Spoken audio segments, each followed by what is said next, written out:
Ahí está. Sí. Ahora sí. ¿Está?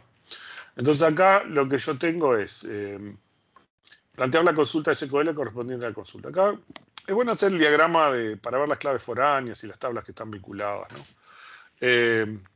La tabla perfil vieron que no se usa. En los hechos está ahí, pero no se usa. Entonces, las tablas que nos interesan son la socio, portafolio y mecanismo de inversión, ¿no? Y vamos a seleccionar el nombre y el monto de socio, portafolio y mecanismo de inversión, tales que cumplan las condiciones de los joins, ¿no? Y además el portafolio esté en estado abierto, ¿no? Y el socio sea tipo fundador y los mecanismos utilizados sean moneda uruguaya, ¿sí? Ahí está nuestra consulta. Entonces, primero tenemos que definir las estructuras, ¿no? Definir el tamaño de los bloques y los punteros.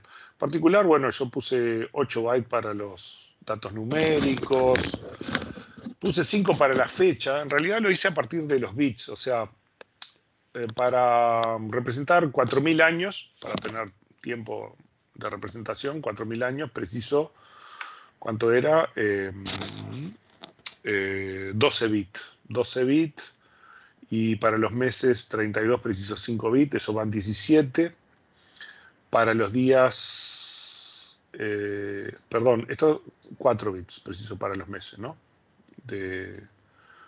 O sea que van 16. Y preciso 5 bits para los días, 31 días, ¿no? Preciso 5 bits. Entonces son 12 más 4, 16 más 5 son 21.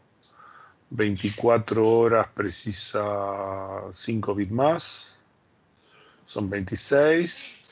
Los minutos precisan 6 bits y los segundos 6 bits más. Y bueno, todo eso me daba la cantidad de bits, que son 4 bytes y medio, por lo tanto 5 bytes. O sea, yo me puse muy sofisticado, no tenía, podían haber inventado un número cualquiera y estaba bien. Pero yo ahí me puse a pensar a nivel de bits como lo representaba. Y el resto de los datos, 12 bytes, ¿no? Cadenas de texto. Si vienen con nombres largos y eso, no los aceptamos dentro de la empresa. O sea, 12 bytes para el resto. 4 bits para mi puntero de bloque y 5 bits para mi puntero de registro. ¿Tá? Y bueno, entonces de nuestra consulta tenemos que hacer el árbol canónico, ¿no? O sea, ponemos la selección acá arriba, todas las otras selecciones las ponemos acá y las 3 tablas que nosotros pedimos. Tenemos que calcular la selectividad.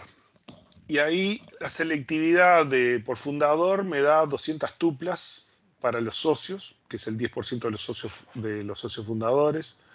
La selectividad de los portafolios por abierto, porque tienen que dos valores, o sea, o están abiertos o están cerrados. Y bueno, como no hay información, suponemos distribución uniforme. Entonces la mitad estaban abiertos y la mitad están cerrados, ¿no? Porque no hay otra información. Entonces puse 50%. Eso me da una selectividad de 2000. Creo que decía distribución uniforme. Sí, por supuesto, digamos, para las cosas que no esté definido algo, distribución uniforme. Entonces, eso quiere decir 50%, ¿no? O sea, la mitad es abierto y la mitad es cerrado. Después de las monedas, en realidad, después lo corregí, porque acá dije que hay 40 posibles monedas, pero en realidad el 30% de los mecanismos de inversión son esto es... Ay, 40%. Yo puse 12.000 ahí, porque sería Sí, como por que el eso. 30. No, no. Perfecto. Eso, yo también Pero, calculé. sí. Hay 30%.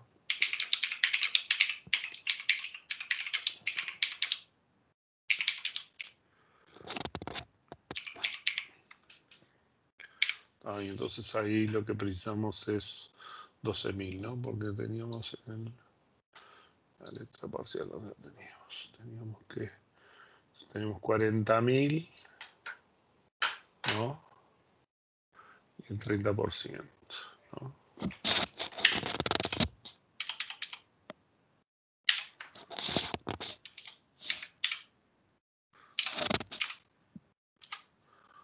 12.000. ¿Da? Entonces son 12.000.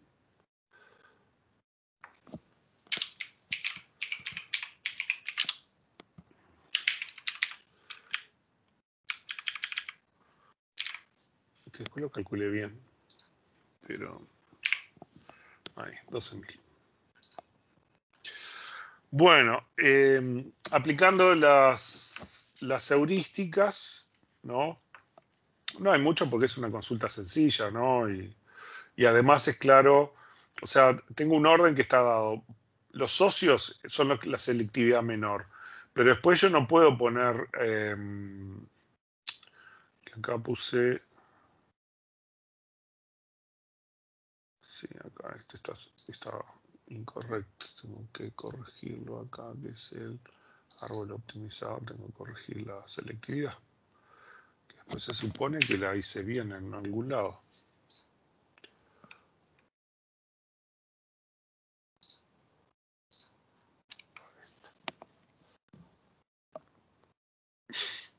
Bueno, entonces la selectividad de los socios es la más chica, entonces la ponemos abajo, pero después no podemos tener mucho más orden porque en realidad portafolio vincula al socio con el mecanismo de inversión, ¿no? Entonces, si trato de hacer joint entre socio y mecanismo de inversión, me va a dar un producto cartesiano porque no hay atributos en común. Entonces, para cada operación del plan presentado en la parte 3, tenemos que analizar los algoritmos, ¿no? Una de las primeras cosas que hay que hacer es calcular el factor de bloqueo y la cantidad de bloques para cada una de las tablas, ¿no? Y entonces empezamos a analizar la selección, ¿no? Yo le puse nombre, ¿no? S1, S2, S3 a las selecciones y J1 y J2 a los joins para hacer la diferencia, ¿no? Cada tabla de socio tiene 2.000 tuplas, la selectividad por socio fundador es 200, el 10% de los socios son fundadores. Hay un árbol B por cédula de 3 niveles, pero no tiene un mecanismo de búsqueda por socios fundadores, ¿tá? O sea, no tengo un mecanismo para buscar socios fundadores.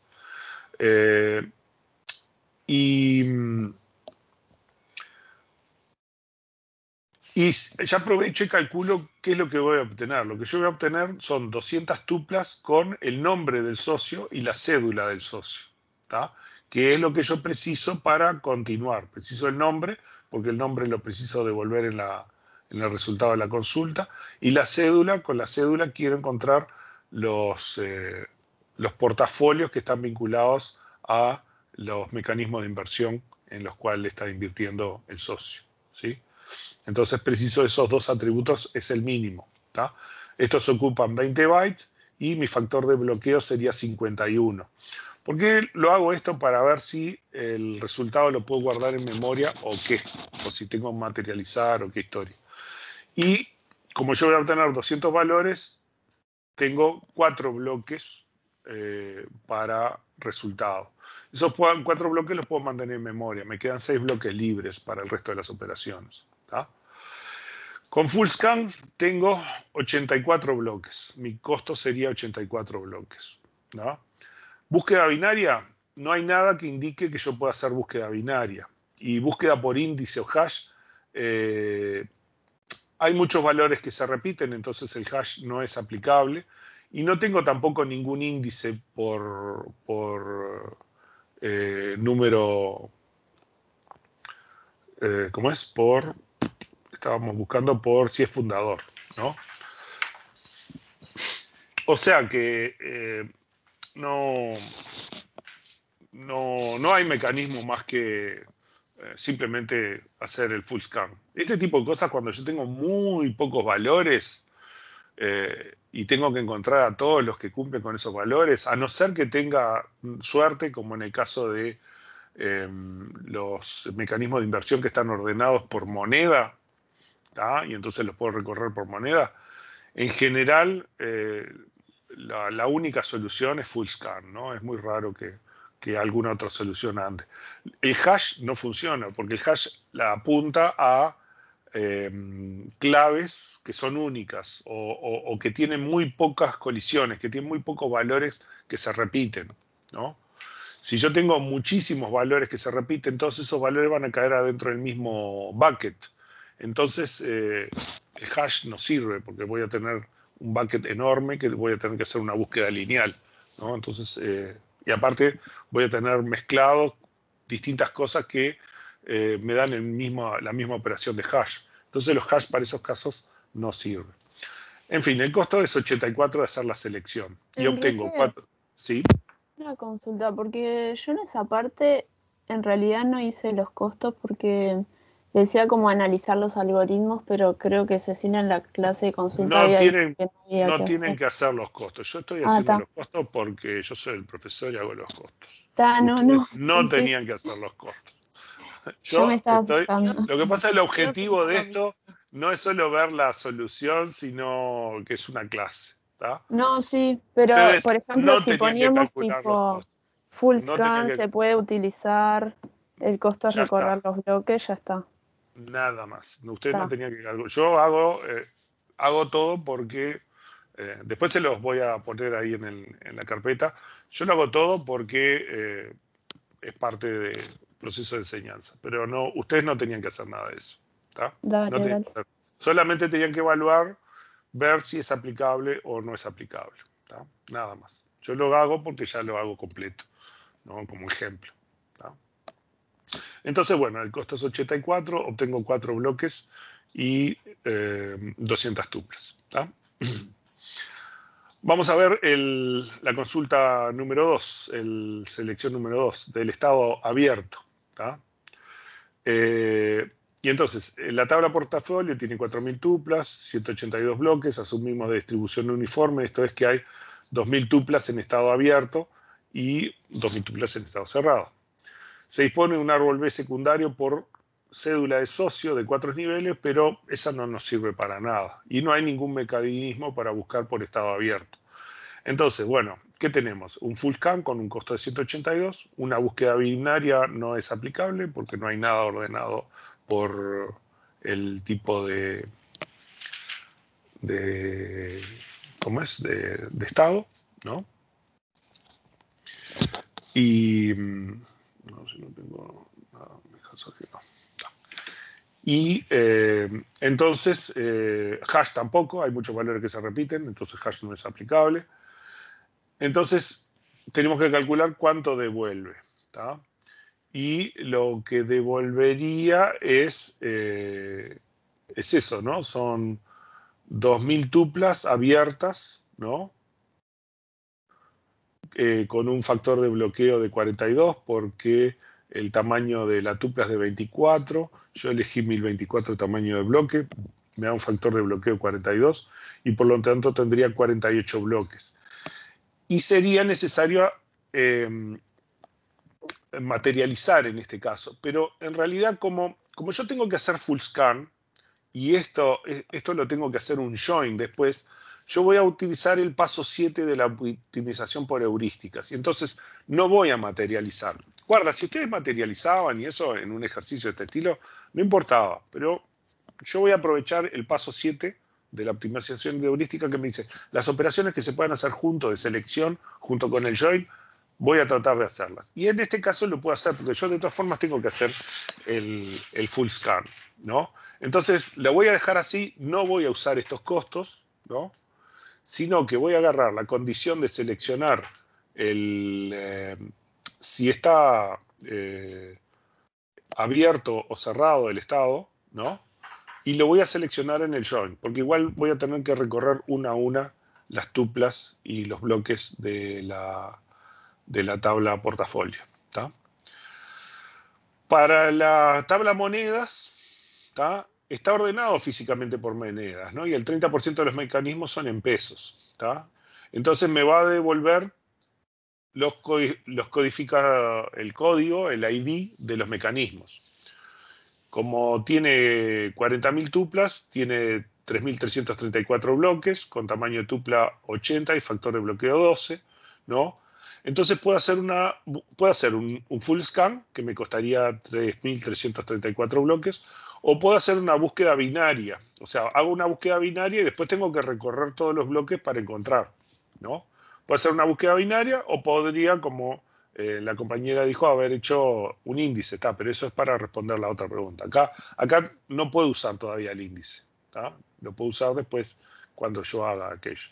Acá el costo de la búsqueda binaria sería más o menos este, logaritmo base 2 de 3334, que me da 12. ¿Sí? Y con eso voy a buscar un valor y después tengo que recorrer la tabla para obtener todos los mecanismos de inversión que usan la moneda uruguaya. ¿Tá?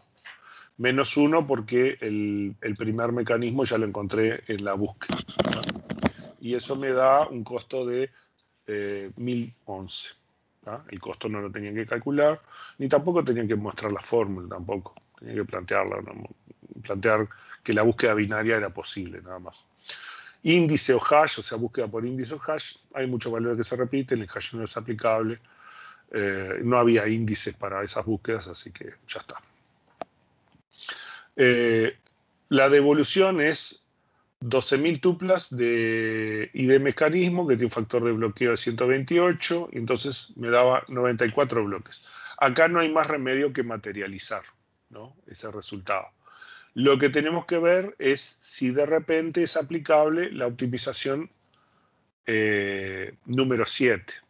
O sea, si yo logro poner del lado izquierdo todo en memoria, quizás no tenga que materializar. Pero eso lo vamos a ver cuando hagamos el join. ¿Tá? ¿Hasta acá me siguen? ¿Sí? El razonamiento de lo que hicimos. Sí. Bueno. Y ahora tenemos que ver el join. El join es entre el socio y el portafolio. ¿Tá?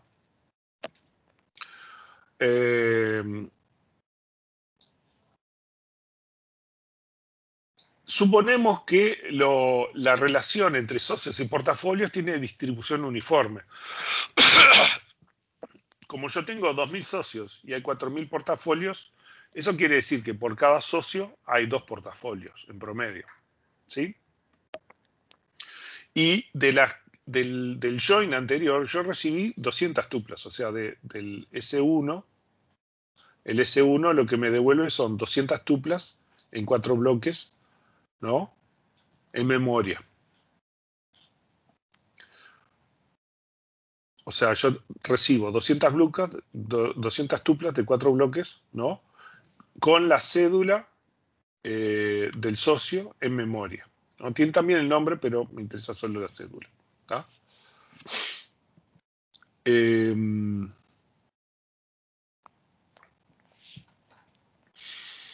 Entonces, se van a producir 400 tuplas con la estructura que tiene el nombre del socio y el monto y el mecanismo. ¿Tá? Porque acá yo voy a obtener el nombre del socio, el monto del portafolio, y tengo el mecanismo, porque todavía no sé si el mecanismo es en moneda uruguaya o en rupias o en coronas o no sé qué. ¿Tá? Entonces todavía tenemos que deducir eso. Pero ya tenemos para cada socio el monto de cada una de los ¿cómo es? De los portafolios de inversión. ¿Sí? El resultado tiene que tener el nombre, el monto y el mecanismo. Esto es 28 bytes, entonces tiene un factor de bloqueo de 36. Y para 400 valores precisamos 12 bloques. Esos 12 bloques ya no nos entran en memoria porque creo que teníamos 10 bloques, ¿no? Creo que eran 10 bloques, ¿no? Los que teníamos. 10 bloques de buffer. ¿Tá? Entonces ese resultado no lo podemos guardar en memoria. ¿Tá? Y va a haber que materializar. ¿no? Con un costo de 12, porque tengo que escribir 12 bloques. ¿Tá? Para hacer este join, podría ser full scan. O sea, acuérdense que la parte izquierda la tengo en memoria, que ocupa 4 bloques. ¿Tá? Puedo hacer full scan de la tabla del lado derecho, que son 182 bloques. Búsqueda binaria no parece que esté ordenado por estado, así que no es aplicable. Búsqueda por índice o hash, hay muchos valores que se repiten y entonces en general o el hash no es aplicable y para los índices en general casi siempre es muy costoso. O sea, más cuando es la mitad de la tabla, ¿no?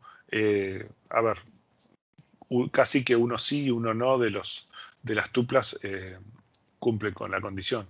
Entonces, en los hechos, el full scan es lo más económico. Como tengo toda la parte izquierda de la memoria, nada de esto es aplicable para este join, porque yo la parte izquierda la tengo en memoria, ¿sí? Entonces, nested block, index based, todo eso no es aplicable porque yo tengo la parte izquierda en memoria, todo en memoria. Y bueno, el join 2 tiene que recibir 12 bloques con esta estructura en disco materializado. Es el resultado de la consulta previa. ¿Ah? Entonces tiene que leer esos, ¿no? Y tiene que buscar en los mecanismos de inversión por bipartición recorriendo en bloques consecutivos. ¿Tá? Es una de las opciones. ¿Tá? Porque ya habíamos visto que en la selección lo más económico era buscar por bipartición. ¿Tá? Entonces, ¿cuál sería la idea? Es como un index join, ¿no? Podemos hacer el index join.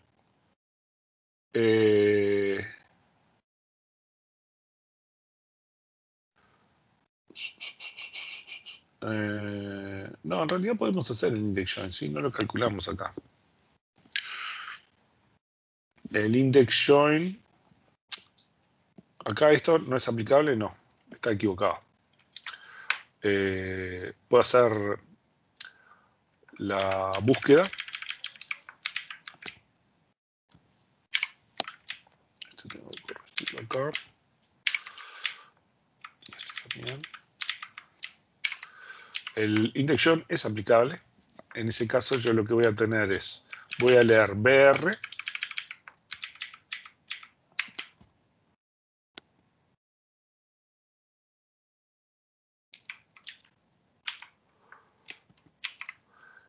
y después, en realidad, para cada una de las tuplas lo tengo que multiplicar por por la búsqueda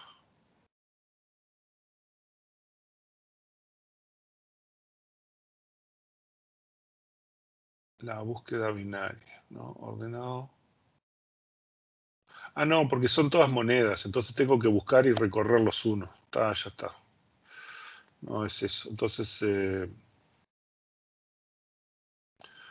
obtengo todas las monedas. Sí, no puedo aplicarlo. Porque en realidad yo después tengo que buscar dentro de todas esas monedas y son un montón de bloques. ¿Cuántos bloques eran esto? Lo que tenía que recorrer eran 1000 bloques. Sí, no, entonces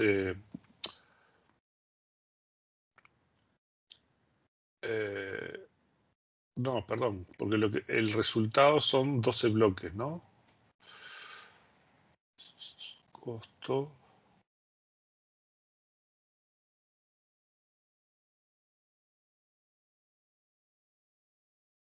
$94 bloques. O sea, sí, una opción es con 94 bloques.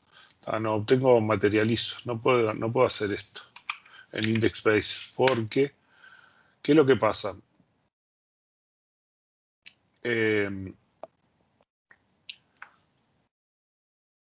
Acá está ordenado por moneda, pero no está ordenado, yo lo tengo que buscar por mecanismo. Entonces, ¿qué pasa? Yo voy a buscar moneda, pero después tengo que recorrer todos los bloques, los 1000 bloques, donde están todos los mecanismos de inversión con moneda uruguaya. ¿Tá? Entonces, en ese caso, sería algo así como...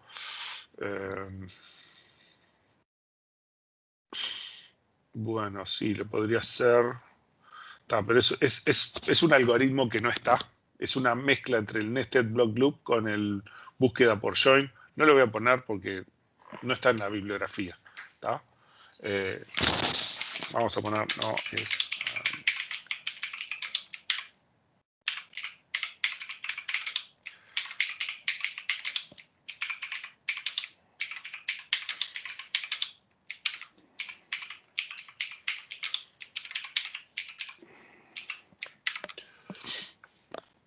que en todo caso en otro momento voy y lo explico, pero no vale la pena.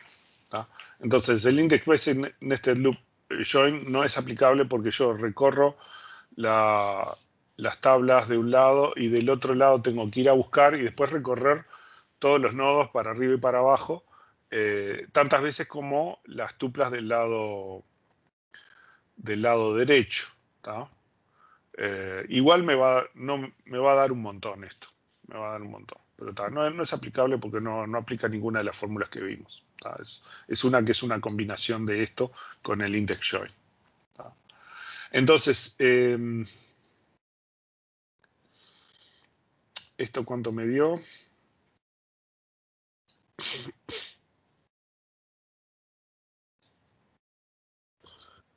Enrique, ¿puede ser Sí. que el Nested Block Join se pueda llamar también Nested Loops? Porque Nested Loop también. Sí, Nested Loop Join. claro, Nested sería también Nested Block, o sea, son iguales. Sí, Ahí va. sí, ahí lo que pasa es que hay una diferencia entre los que van por bloques, los que...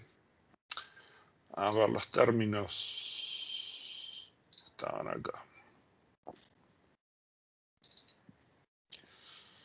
Porque hay una diferencia entre los que recorren por bloques, recorren por tuplas, y los que aprovechan todos los buffers libres de...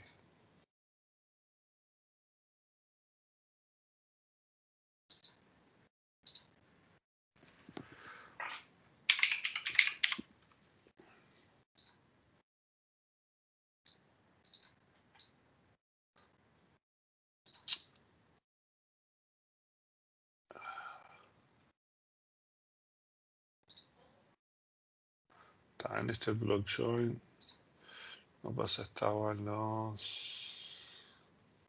Si este dice en este block join ahí, pero lo que estamos haciendo es un sort que no tiene nada que ver. Eso después lo tengo que quitar.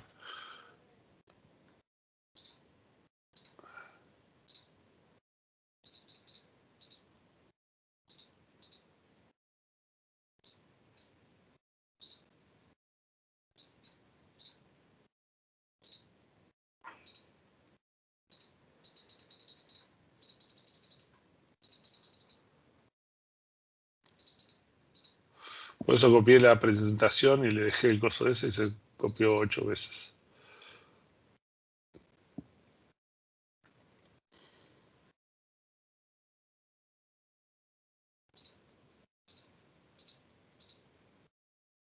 Puedes. Bueno. Acá.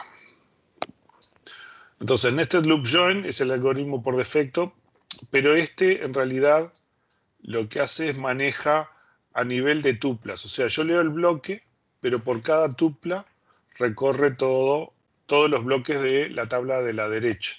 Lo cual esto es muy costoso porque se multiplica por las tuplas. ¿Tá? Entonces, el siguiente caso...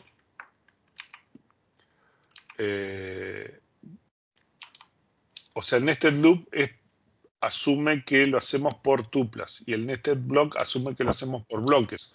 O sea, yo leo el bloque y entonces aprovecho y hago el join de todas las tuplas que están acá con todas las tuplas que están acá. Veo todas las combinaciones que sirven y voy escribiendo el resultado. Entonces este es más económico porque yo recorro la cantidad de bloques que tiene R, ¿no? Y entonces la fórmula que me da es esta, BR por BS. ¿no? Yo le puse de nombre ahí Nested Loop. Sí, no importa. Nested,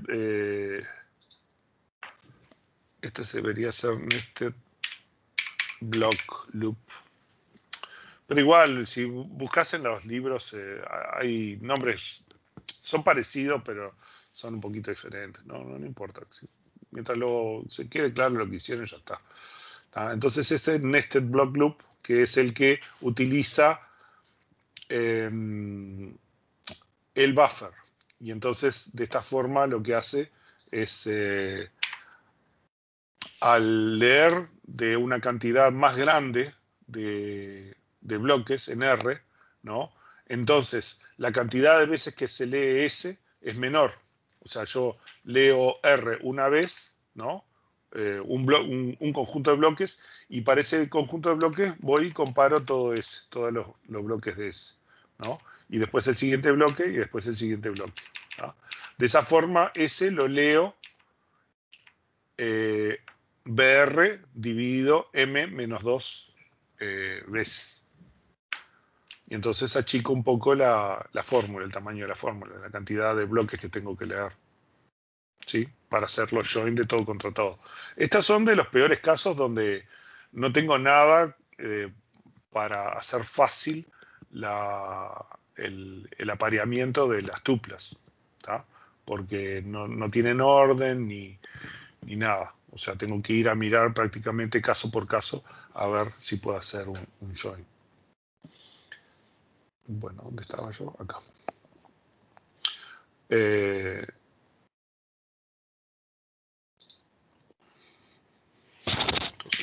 block. Hacemos un nested block loop join, ¿no? No, nested index tracer, nested loop. Este es con el index tracer. El nested block join es el que usamos los bloques con todo el espacio buffer que podamos obtener libre, ¿tá? Y en este caso me da 12 dividido 8, o sea, esto me da 12 dividido 8, me da 2, tenemos que hacer techo, o sea, 2 veces por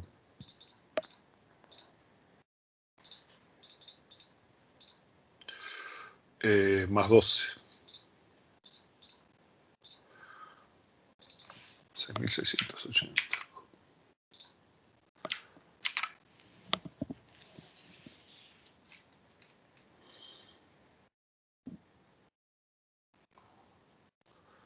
Y acá, sí, acá me olvidé de sumar esto, mirá. Acá no lo había sumado esto. Yo tengo el costo, parte izquierda no está. Este es block join.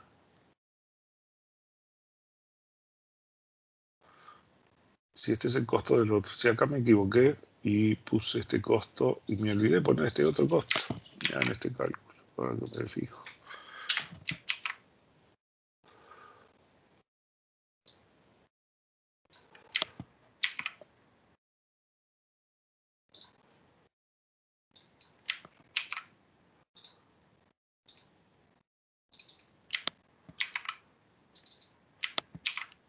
Bueno, medio por ahí. Bueno, acá nos dice, analizar qué índices se podrían llegar a construir con el objetivo de mejorar la ejecución de la consulta. Bueno, por supuesto, con los costos a veces es más fácil evaluar ese tipo de cosas.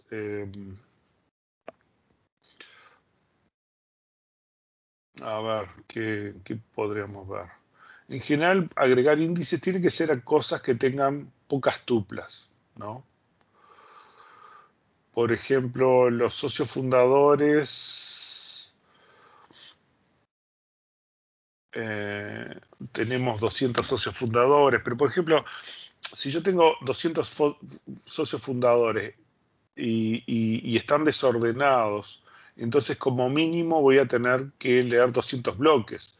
Y en cambio el full scan me cuesta 84 bloques. Entonces el índice, yo puedo poner un índice por socio fundador, ¿no? Pero pero el costo de obtener los 200 socios fundadores, ¿no?, va a ser más caro que los 84 bloques de hacer el full scan. ¿Se dan cuenta, no?, de eso?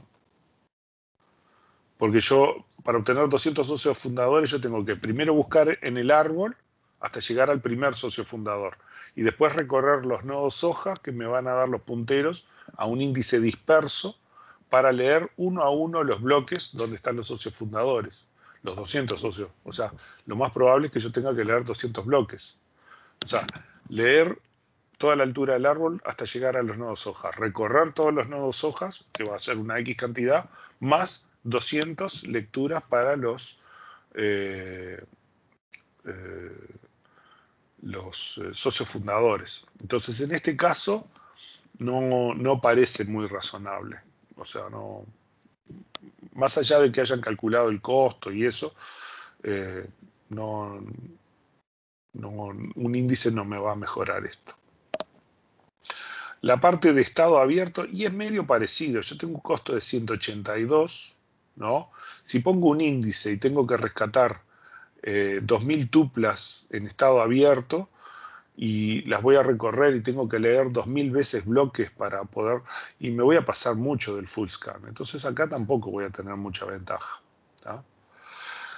En este caso, que tengo ordenado físicamente por memoria, ¿no?, y el 30% de los mecanismos son en pesos y esas cosas, ¿qué es lo que sucede?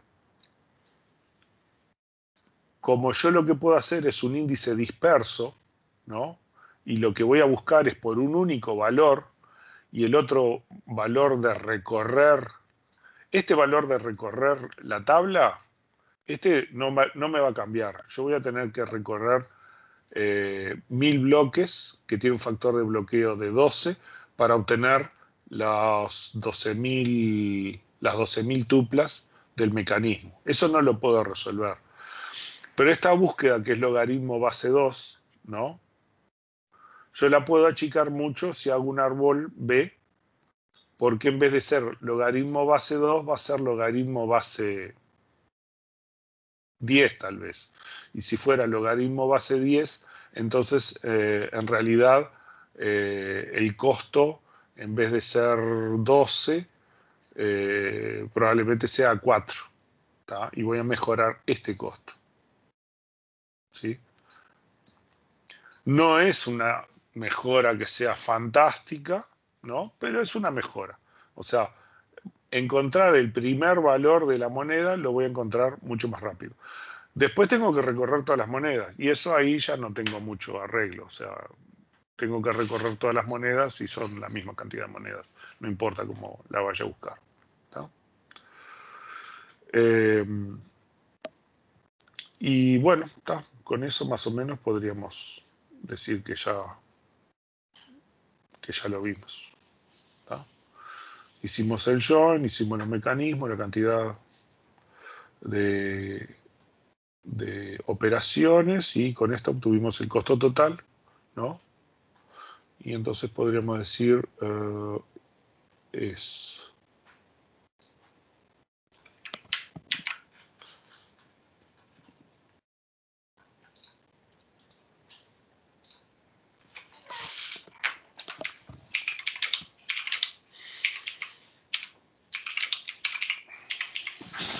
está.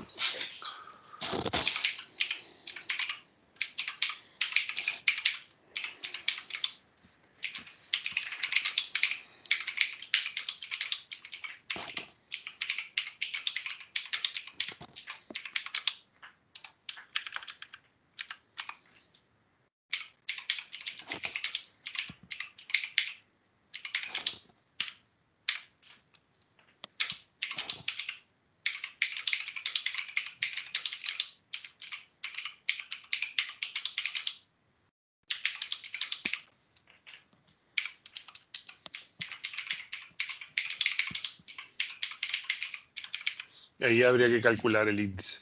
Por eso. Seleccionar uno de los índices propuestos en la parte 5 y construir el árbol B plus, y bueno, ya está. Más o menos, preguntas, consultas, dudas.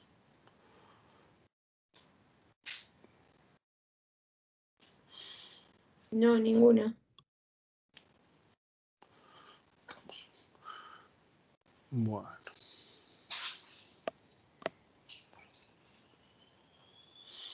Enrique, una pregunta. ¿Para cuándo decís que va a estar más o menos la corrección?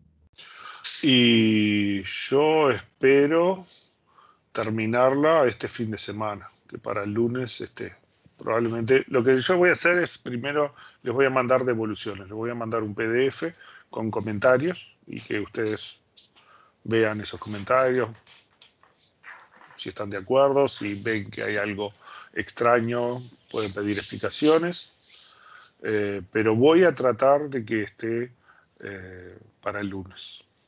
Vamos a ver cómo me va. Bárbaro. ¿Sí? Gracias. En realidad,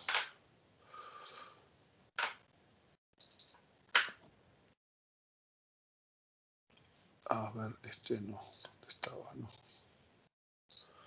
Acá. Acá la idea es que tengo la planilla y yo cambio los datos estos.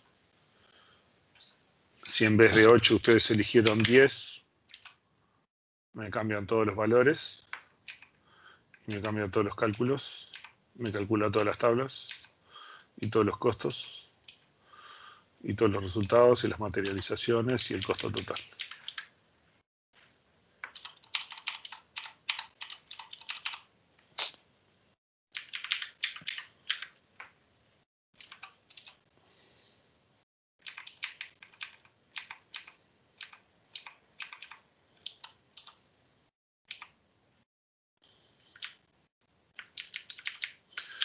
Este me da 11.314, lo que me da acá. Si acá me comí algo, tengo que revisar ahí. Este sí que está bien.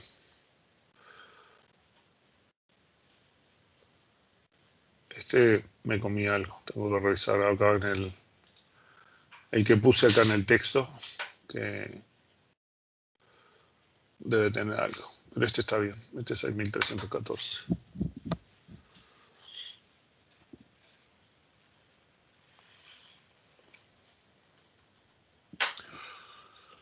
Bueno.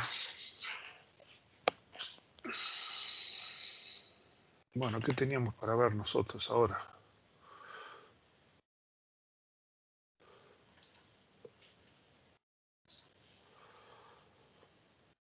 Teníamos optimizaciones y tenemos transacciones. Bueno, lo que vamos a hacer un corte un poquito antes, hacemos un corte de 5 minutos y vamos a comenzar con transacciones. O sea, esto es lo que pasa después de la optimización.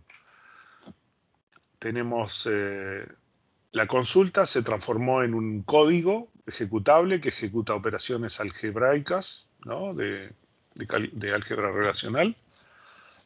Y eso va a un despachador de tareas que va a ejecutar, como ejecutan cualquier procesador, las operaciones intercaladas entre los distintos, ¿no? Para tratar de optimizar el uso del procesador. Entonces, el sistema de base de datos tiene que usar algunos trucos para poder hacer que esos entrelazados, intercalados de operaciones, o sea, yo tengo una transacción que hace una lectura, después suma, después resta, después busca otro dato, después hace un join, no sé qué, ¿no? Y hay otra y escribe, y tengo otra que hace también esas cosas, ¿no? El asunto es que yo esas cosas las voy a intercalar en las ejecuciones en tiempo real, ¿no? Y yo me tengo que asegurar de que esos intercalados no me distorsionen los datos, me den los datos correctos siempre, como si yo hubiera ejecutado las operaciones una tras de la otra, ¿no? ¿Por qué no queremos ejecutarlas una tras de la otra? Porque es ineficiente, porque si yo mando una consulta muy grande, ¿no? Que tarda mucho tiempo, todos los demás tienen que esperar a que esa consulta termine. Yo preciso que los sistemas soporten consultas que son concurrentes al mismo tiempo y que trabajan sobre los mismos datos compartidos. Y yo quiero que esos cambios no queden inconsistentes, o sea, que no los cambios que hacen en unas variables, unas transacciones, no afecten los cálculos que hacen las otras, ¿no? Entonces precisamos un conjunto de trucos que podemos hacer en sistema de base de datos, pero ustedes van a ver que no pueden hacer en sistemas operativos, tal como están viendo como lo van a ver en infraestructura, ¿no? En la materia de infraestructura. Bueno, entonces hacemos un corte de 5 minutos y entramos a ver esto. Dale. Dale. Bueno, nos vemos. 5 minutos.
Bueno, seguimos ahora con esto.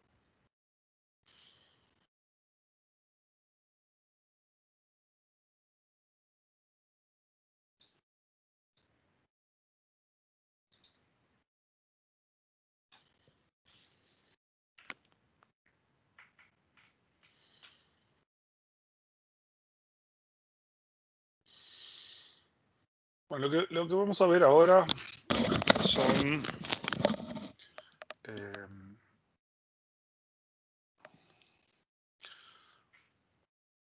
patrones, escenarios en los cuales hay algún tipo de problemas con las transacciones. Y entonces vamos a ver algunas abstracciones de cómo analizarlos o resolverlos, restricciones que tenemos que ponerle a las transacciones, y al final del tema lo que vamos a ver es algunos mecanismos efectivos con algunos sistemas de bloqueos, de semáforos, ¿tá? Son cosas que no creo que hayan visto todavía en la parte de infraestructura, pero que ya lo van a ver, ¿tá?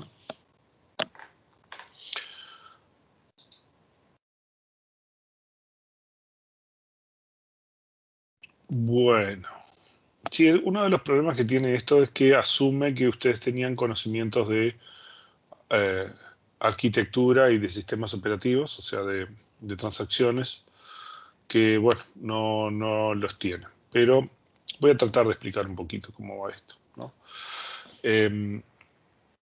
O sea, nosotros definimos la transacción y la transacción es un código que hay algún tipo de maquinaria que va a ir leyendo cada uno de los códigos y va a ejecutar haciendo las operaciones de ese código, ¿tá?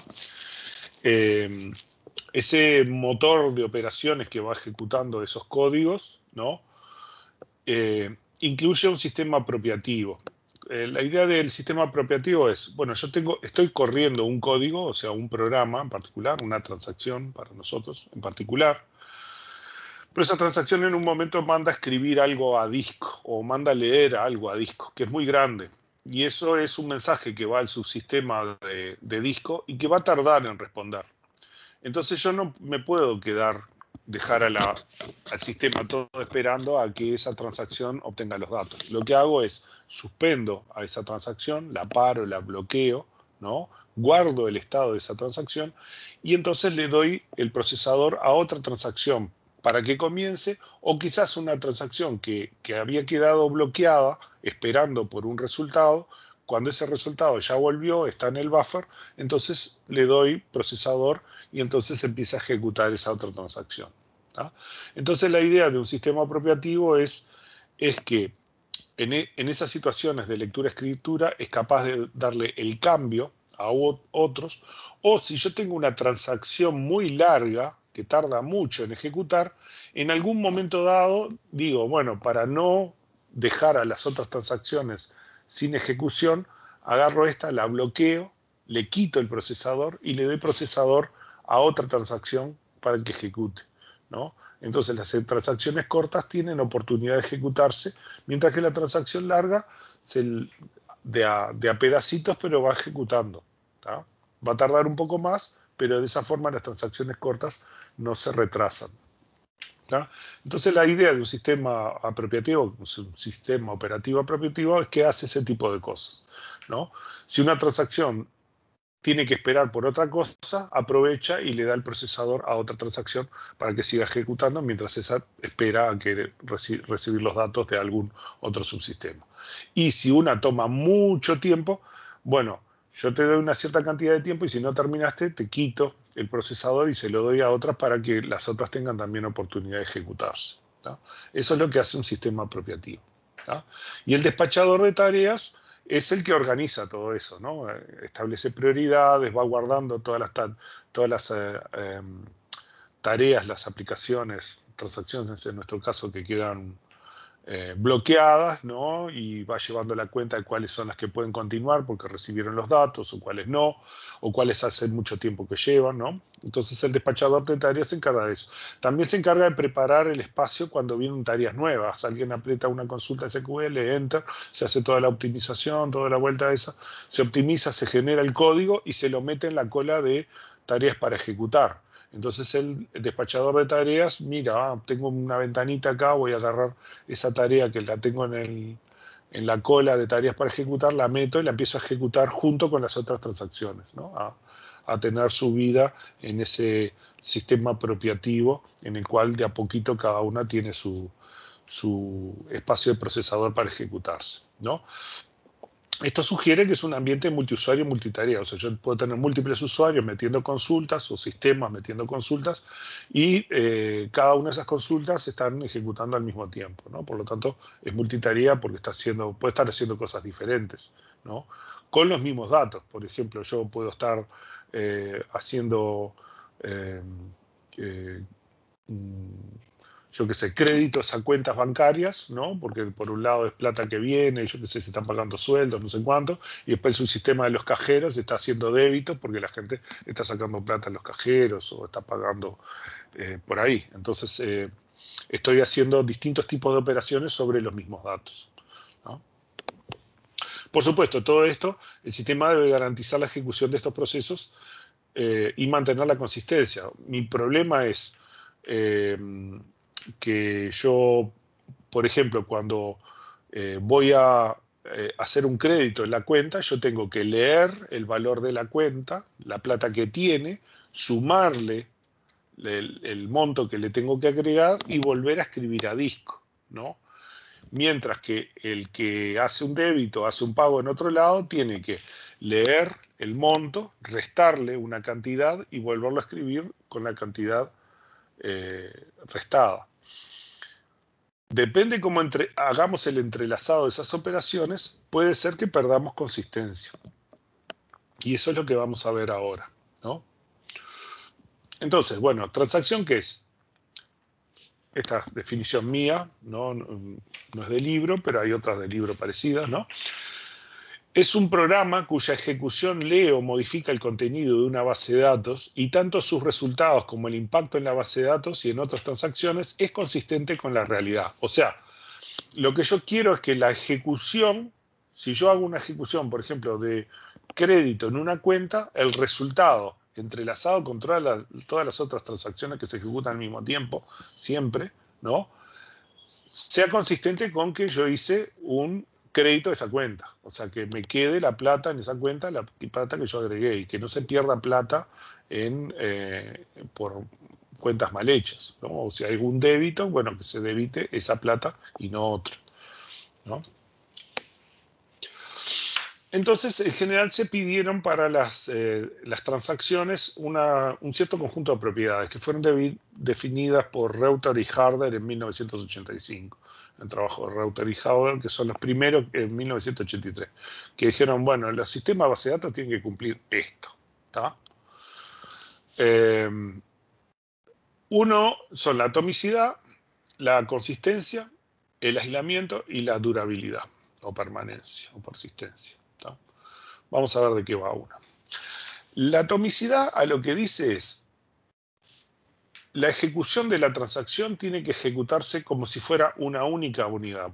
La transacción quizás hace muchas cosas, quizás lee datos de varias tablas, suma, resta, multiplica, hace cálculos, evalúa y escribe en otros lados. Y quizás escribe en varios lados, ¿tá? O sea, quizás lee muchos datos de la base de datos y escribe muchos datos de la base de datos, ¿tá? O sea, puede ser cosas muy complejas, ¿tá? Pero lo que sea, lo tiene que hacer todo de una sola vez o no se hace nada, ¿no? No puede hacer solo una parte. Tiene que hacerlo como si fuera una única operación. Parecer como que es una única unidad atómica de procesamiento, que se ejecuta toda. Si no se ejecuta toda, no debiera ejecutarse nada. No puede ser que lea algunas cosas y escriba algunas cosas sí y otras cosas no. Si tiene que escriba todo, ¿no? Y si va a leer, que lea todo. Y todas las operaciones que tenga que hacer, las hace todo.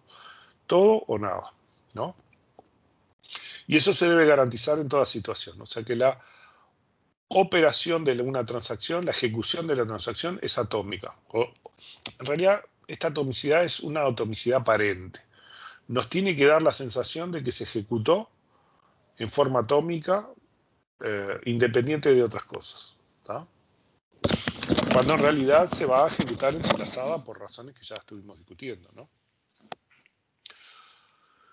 Bueno, consistencia, ¿no? Lo que nosotros buscamos es que la ejecución de esa transacción en medio de este ambiente multiusuario, multitarea, multitransacción, con sistemas apropiativos y todas esas historias, cualquier cambio que haga una transacción sea consistente. Suponemos que la transacción por naturaleza está haciendo las operaciones consistentes. O sea, si yo le digo que hace un crédito de 100 pesos a una cuenta, tiene que agregar los 100 pesos a la cuenta, ¿tá? Eso es un tema de diseño, ¿no? Si yo hice mal la transacción y en vez de decir que le agregue 100 pesos, agrega 99,9 o algo diferente, es un problema de diseño de la transacción y no es un problema de consistencia del sistema base de datos, ¿tá? Que son dos cosas diferentes. Acá lo que digo es, si yo escribí bien la transacción y puse las operaciones que tiene que hacer, que cuando se ejecute en este ambiente operativo de sistema de base de datos, ¿no? Siempre todos los resultados sean consistentes, ¿tá? O sea que lo que yo registro con la transacción queda registrado después adecuadamente consistente en la base de datos, ¿no?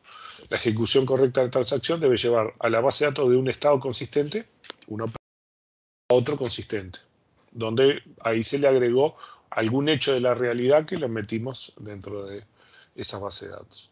Cualquier dato escrito a la base de datos debe ser válido y consistente con todas las reglas definidas. Esto previene que una transacción, debido a una irregularidad, pueda corromper el estado de la base de datos. O sea que la base de datos en algún momento no esté reflejando la realidad y tenga valores que no corresponden, ¿no? Suponemos que la intención de la transacción es correcta y refleja algún cambio en la realidad. O sea, asumimos que todas las transacciones, si la transacción está mal escrita, alguien programó mal la transacción, eso no se puede arreglar. La base de datos no puede saber cuáles son las intenciones de quien diseñó la transacción o quien hizo la consulta, ¿tá? Pero si las consultas, las transacciones están bien hechas, la base de datos tiene que respetar eso, ¿tá? Una pregunta, ¿el tema Sí. de la consistencia también tiene que ver con la durabilidad en el tiempo de cómo se guarda el dato? Sí, todas estas cosas están interrelacionadas. Lo vamos a ver, digamos, vamos a ver que en el fondo están interrelacionados, ¿no? Pero la consistencia, por un lado, es otro, y después la durabilidad, podríamos decir, ¿tá? Lo vamos a ver. Incluso tenemos un capítulo que es la parte de recuperación, que es donde vamos a ver con detalle el tema de asegurar la consistencia por un lado y la atomicidad de las operaciones, ¿tá? Vamos a verlo más adelante. Pero sí, vamos a ver que estas cosas se solapan de alguna forma, los conceptos. O sea, yo para tener unas cosas en todos los casos preciso que, al menos en algunos casos, el tema de durabilidad esté incorporado, ¿sí? Bueno, aislamiento es que una transacción no debe dejar que otras puedan ver sus actualizaciones o que se afecten entre ellas. O sea que si una transacción está modificando ciertos valores, mientras yo en otra transacción calculo con esos mismos valores, y que no me cambie los valores. Por ejemplo, yo tenía una variable X que la tengo que sumar una vez y después la tengo que sumar otra vez. Bueno, que esa variable X no me cambie mientras yo estoy haciendo los cálculos, porque si la primera vez que la leo me da 5 y la segunda vez me da 8, ¿no? Y yo esperaba que las dos veces fuera 5, mi transacción va a dar mal, ¿no? Y porque en el medio otra transacción a esa variable de 5 le sumó 3 y le dio 8, ¿no? Entonces eso no es correcto. Tengo que ver cómo hago para que esas operaciones de otras transacciones no afecten los valores que yo estoy operando en otra transacción, ¿no? Ese es el concepto de aislamiento de las transacciones. Y acá el tema de durabilidad que tú dijiste que está relacionado con la persistencia. O sea, y está relacionado con el commit, ¿no? Con el concepto de commit, ¿no? Que después vamos a ver cómo se implementa eso. La idea de que yo ejecuto una transacción y el final de la transacción es un commit, una operación especial que dice, para indicarle a la base de datos, mira que ya terminé, ¿tá? Esto es mi ejecución atómica, terminó acá. O sea, de acá en más podés disponer, pero esto es lo que yo hice, ¿tá? Es algo así, ¿tá?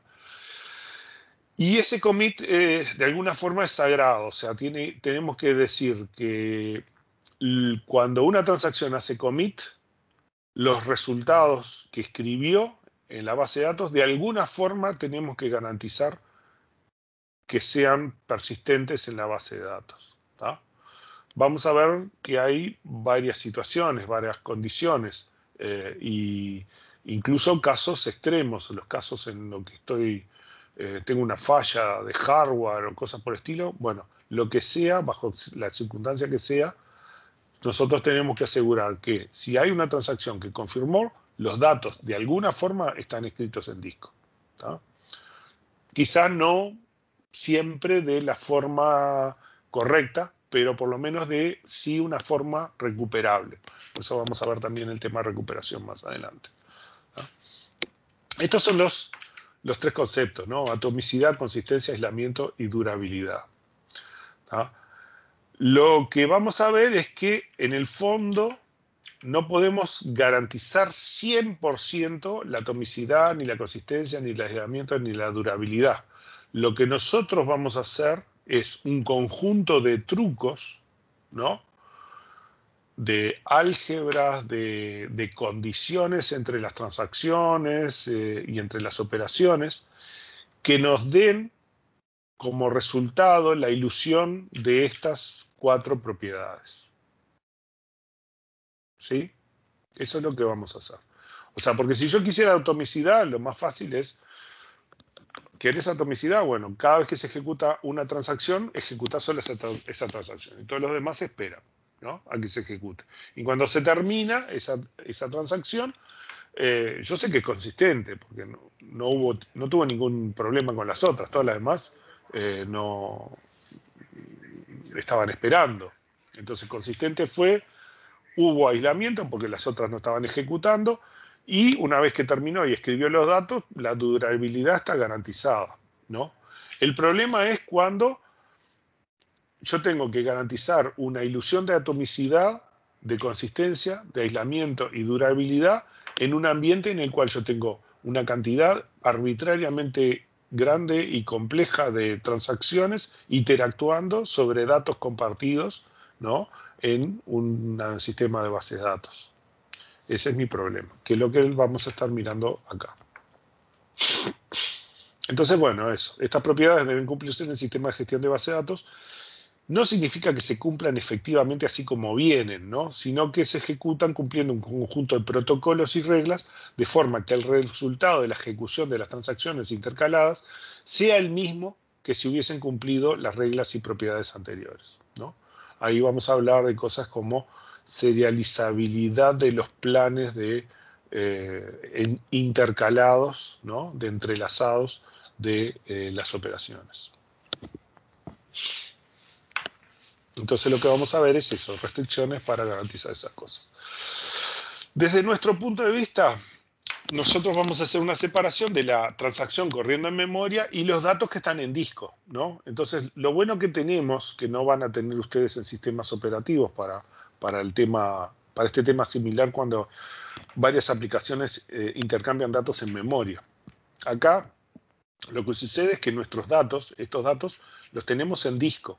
Y entonces mi sistema puede mirar y ver qué es lo que cada aplicación escribe en el disco. Porque esos son los datos importantes. Los datos en memoria son datos volátiles, pero los datos permanentes son los que van a disco. Entonces, mi sistema puede ver eso. Entonces, dos cosas que nos va a interesar principalmente es cuándo una transacción lee un cierto elemento en la base de datos y cuándo escribe un cierto elemento. Pero tenemos que tener... críticas, ¿no? ¿Cómo? Esas serían como regiones críticas, que el sistema operativo creo que sea así. Sí, ¿O no? lo que nosotros vamos a hacer es algo parecido, pero diferente que las regiones críticas de sistemas operativos. ¿Qué pasa? Escribir en disco es muchísimo más lento que en memoria. Y las regiones críticas en memoria son muy restrictivas, ¿no? Incluso, que es una cosa que yo siempre dije que teníamos que dar en sistemas operativos, pero ahora lo vamos a dar mucho menos porque ahora se achicó a la parte de transacciones, pero hay una forma de... Enrique se silenció.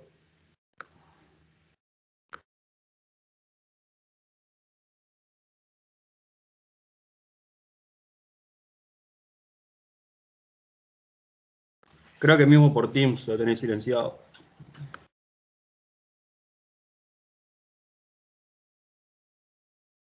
Un dedazo ahí. Ahora sí. Ahora sí, no sé, le encajé un dedazo, algo pasó.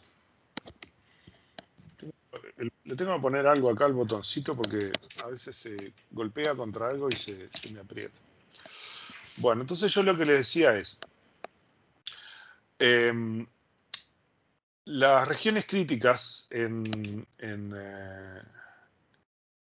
sistemas operativos, como corren muy rápido, todos se ejecutan muy rápido, son más aplicables. Igual, que era una cosa que yo quería que se dieran en sistemas operativos, pero tampoco daba mucho el tiempo y ahora con el cambio de plan menos.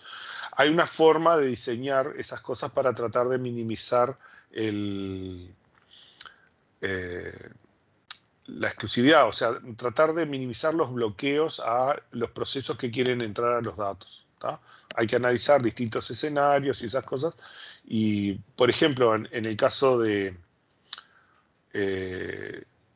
lectores escritores o productores consumidores, uno de los trucos que se usa es, en realidad, vos no bloqueás a la entrada, sino que lo que tenés es como si fuera alguien que te da entradas numeradas. Tenés un boletero, ¿no? Y te da entradas numeradas, ¿no? Es como cuando vas, viste que te dan en los numeritos esos de plástico, ¿no? Vos entrás y te dan el número 5 de plástico, ¿no? Y después cuando vos salís lo devolvés el número 5 y el 5 se lo van a dar a otra persona, ¿no? Bueno, hay técnicas parecidas a esa de forma de tratar de minimizar los bloqueos, porque los bloqueos lo que hacen es un montón de procesos que están esperando ahí a que haya un espacio libre. Muchos de los mecanismos esos de regiones críticas son excesivamente restrictivos y cuando tenés un sistema tan lento como el acceso a disco, ¿no? Son terribles. Entonces, ¿qué es lo que sucede? En sistemas de base de datos nosotros tenemos la ventaja que yo conozco el código, porque vos lo que tú ingresás, aún cualquier consulta, lo que me ingresa, no es el código interno de la base de datos, sino que me ingresa una consulta. Yo veo el código fuente, ¿no? Entonces yo conozco el código fuente. El sistema de base de datos, ¿no? Yo haciéndome del sistema de base de datos. Tengo el código fuente, yo lo compilo, veo las variables y además puedo ver qué variable lees y cuál escribís. Entonces yo puedo hacer cosas, ¿no? Restricciones que sistemas operativos no pueden hacer. Y podemos hacer unos bloqueos mucho más sutiles que nos permitan maximizar el entrelazado para que las operaciones de las transacciones corran lo más fluida posible con el mínimo de bloqueo posible. ¿Sí? Eso es lo que nosotros, a lo que vamos a terminar con los últimos bloqueos que vamos a hacer. Vamos a hacer algunos bloqueos parecidos a regiones críticas, ¿no? Y a semáforos, pero especiales para base de datos y que cumplen con ciertas condiciones que son más laxas y que nos garantizan la ilusión de estas propiedades que nosotros habíamos visto hace un rato, ¿no? Las propiedades 6. ¿Hasta acá, más o menos, con eso te explico? Sí, gracias. ¿Entienden? Está. Bueno, entonces hay que acordarse que leer el elemento X implica mandar a disco la consulta para que me traiga el bloque de memoria donde está el elemento X lo pongo en el buffer y luego busco en el buffer la tupla y el atributo donde está el elemento X y lo llevo a la transacción de memoria que lo pone en la variable, ¿no? Entonces ese elemento X está en el disco, está en el buffer y está en la variable de la transacción, ¿no? Cuando yo tengo que escribir, la transacción tiene que agarrar y escribir en el bloque y luego ese bloque en algún momento se tiene que escribir a disco para reflejar el cambio que hizo la transacción en memoria que quede escrito explícitamente en la base de datos en disco, ¿sí? Más aún, si va a escribir en un cierto elemento, ¿no?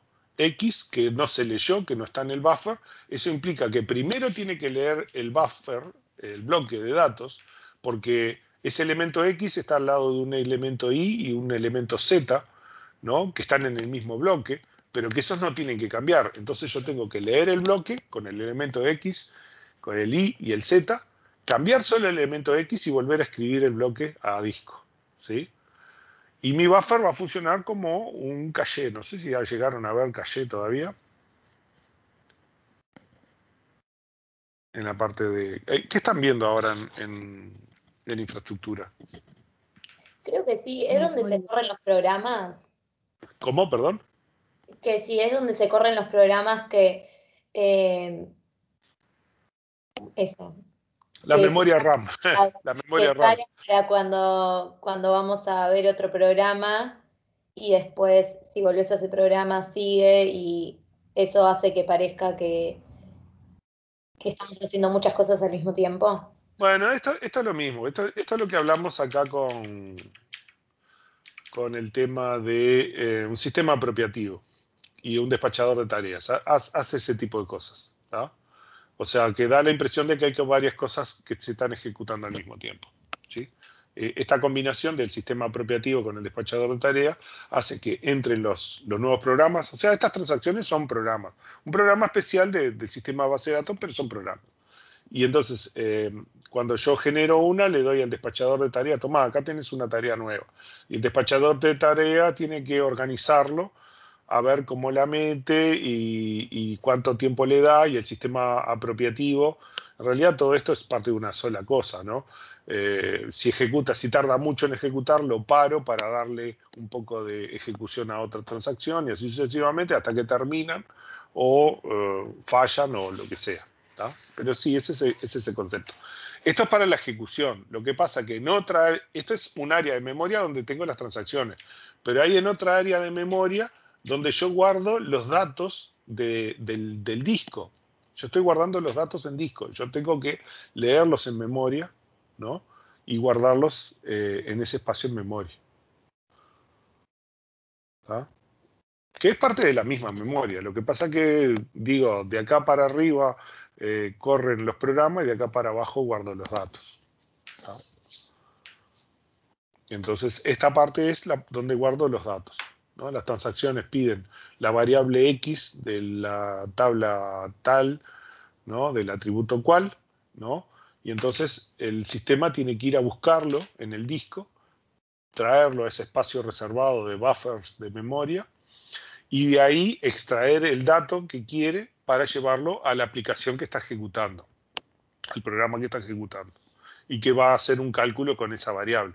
Yo qué sé, por ejemplo, el saldo de la cuenta de fulanito, porque le vamos a acreditar un pago de salario o le vamos a debitar una compra en un poste en algún lado. ¿Me siguen hasta acá? ¿Sí? ¿Tá? Entonces, para nosotros los dos elementos más importantes es cuándo las transacciones leen y cuándo escriben. Casi que nos vamos a basar exclusivamente en eso. ¿Y qué variable leen y escriben? Bueno, todo esto es lo mismo, ¿no? Los sistemas de gestión de base de datos tenemos multiusuario, multiprogramación, concurrencia va a ser tanto intercalada como simultánea, ¿no? y todas esas cosas. Y acá tengo dos transacciones, ¿tá? Que la transacción 1, por ejemplo, supongamos que X es una cuenta, Y es una cuenta. No se escucha. Está muteado de vuelta. Sí, acá lo que me dice es como que alguien me muteó. O sea, No sé, creo que está funcionando medio raro sí, hoy. no sé.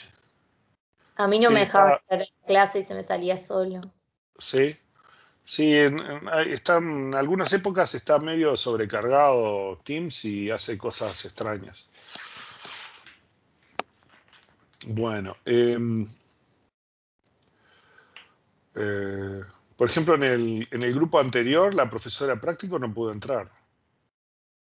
Porque entraba, empezaba a hablar. A mí me pasaba eso, entraba y se me salía solo y no sé. O sea, no pudieron tener el grupo, tenía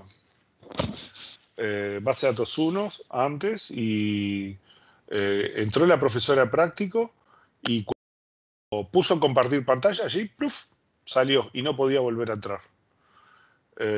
Y ya es la segunda vez que le pasa. No sé, tengo que ver los permisos, a ver si hay alguna cosa más, pero no había nada. Bueno, seguimos con esto. Sí, no sé qué le pasa. A ver, acá que se quede quieto, que no se apriete el botón. Bueno, entonces, ¿de qué estaba hablando? Tenemos dos transacciones. Supongamos que, por una interpretación, ¿no? X es una cuenta bancaria, Y es otra cuenta bancaria, y N y M son montos a transferir entre cuentas en este caso, y acá es un valor a acreditar, ¿no? Podrían ser cuentas bancarias o podrían ser stock de productos, yo qué sé, stock de lápices. Y en el depósito X le quitamos N lápices que lo vamos a llevar al depósito Y o a otro local. Y en este depósito compramos del mayorista una cantidad de lápices y agregamos. Lo pueden interpretar como quieran. Pero acá la idea es que la transacción 1 va a leer elemento X y a X le va a restar la cantidad de N, ¿no? Y lo va a volver a escribir al disco. O sea, acá lo lee de disco y en memoria le resta una cantidad y lo vuelve a escribir al disco. Y después lee el elemento Y, ¿no? Le suma la cantidad de N, porque digamos el N que estaba en X lo sacamos para ponerlo en Y, ¿no? Y vuelve a escribir el elemento Y. ¿Tá? Esto es lo que hace esta transacción. Y esta otra transacción va a hacer un crédito, un aumento de inventario, lo que fuera, de X en una cantidad M. O sea, lee X, le suma M y después lo vuelve a escribir. ¿Tá? Si lo miramos así, parece todo bien. El problema es que cuando empezamos a entrelazarlo, a veces nos puede dar papas fritas. ¿Tá? ¿Qué pasa? Supongamos que en ese entrelazado nos queda que T1 lee el elemento X y T2 lee el elemento X. Y además le suma M, ¿no? Y acá X le restó N y acá escribe este. Pero este otro escribe acá. Entonces, ¿qué pasa? Si X era 5 y M era 4, acá lo que estamos escribiendo es 9. Pero si acá le habíamos restado 2, ¿no? A esta altura tendríamos que tener 7, y sin embargo lo que vamos a tener es un 9, ¿no? O sea, en esta combinación de cosas, estamos perdiendo esta escritura, este cambio se está perdiendo, ¿tá? O sea, hay algunos entrelazados que nos va a dar bien y hay algunos entrelazados que nos va a dar mal. Dependiendo cómo hagamos el intercalado de las operaciones, algunas de estas cosas se van a perder, ¿no? Una actualización perdida es digamos, este es un escenario de una actualización perdida, ¿no? Lo que se llama actualización Enrique, perdida. no me quedó muy claro. ¿Cómo es bien? No entendí. A ver, supongamos que yo en X tengo 5. N es igual a 2, le voy a quitar 2. pero m es igual a 4, le voy a sumar 4. Si yo fuera a hacer esto, ¿no? X igual 5 y le resto 2, me da 3, ¿no? Y escribo 3. Pero después leo 3, le sumo 4 y me da, y escribo 7. O sea que X me tiene que quedar a 7, ¿no? Los 2 que le quité ahí, acá se los voy a sumar los 2 que le quité a X, se los voy a sumar a N, ¿no? Entonces, X más Y me tiene que dar la misma cantidad, ¿sí? Suponiendo que ejecuto esta primero y ejecuto esta después. ¿Hasta ahí todo claro? Sí, está ahí, sí. Ahora, el problema es que acá yo leo 5 y leo 5. Acá le sumo 4 y me va a quedar 9. Acá le resto 2 y me queda 3, ¿no? Escribo 3 y ahora X es igual a 3. Pero este otro en memoria tiene un X igual a 9. Entonces va a escribir 9. A esta altura voy a tener X igual a 9. Cuando yo debería tener X igual a 7, porque le sumé 4 y le resté 2. Vos decís que, o sea, se tendría que ejecutar como un zigzag y El zigzag no lo puedo evitar porque, por ejemplo, va a pasar cosas como esta. Leo el elemento X y el sistema tarda en leer porque justo ese elemento X no lo había pedido nadie antes. Entonces el sistema va a irlo a buscar a disco, ¿tá? Y esta tarea va a quedar suspendida, ¿no? En algún momento ese valor X se cargó a memoria y esta otra dice leer elemento X. Y a esta, como el elemento X ya está ahí, entonces rápido le doy el elemento X y suma, ¿no? Y yo qué sé, por alguna razón X, porque tardó mucho tiempo en hacer estas cuentas, le quito el procesador a este y esta, que estaba esperando por el elemento X, ya lo tiene. Entonces sigue ejecutando y escribe el elemento X, ¿no? Manda a escribir el elemento X y ya está. Y en algún momento volvió, le doy y escribe el elemento X, ¿no? Este entrelazado en zigzag, en particular acá, está haciendo lío, porque hace que este escriba, ¿no? Y este vuelva a escribir sobre este, por lo tanto, este cambio se perdió. Ese es el problema que tenemos. ¿Sí me siguen todos? Sí, ahora sí. ¿Tá? Entonces, o sea, lo que vemos es que hay ciertos entrelazados que pueden andar bien y hay ciertos entrelazados que pueden no andar bien. Lo que nosotros tenemos que descubrir, en realidad lo que vamos a ver, es qué condiciones tienen que tener esos entrelazados para que este tipo de entrelazados anden bien. O sea, hay alguna condición, hay un álgebra atrás que nos garantiza que si yo hago los entrelazados pero que cumplen con ciertas cosas, la ejecución entrelazada va a ser equivalente a serial, a si hubiera hecho la transacción una tras de la otra. Este es el escenario de la actualización perdida. Tenemos otro que es lo que se llama la lectura sucia o actualización temporal. Acá la idea es que yo tengo una transacción que hizo un cambio, ¿no? Por ejemplo, la transacción 1 hizo un cambio, ¿no? Le sacó un valor a X. Y esta otra ahora lee el cambio que hizo la transacción. Pero la transacción 1 no terminó, todavía le falta hacer cosas, ¿no? Y en algún momento, a ver si la podemos achicar acá.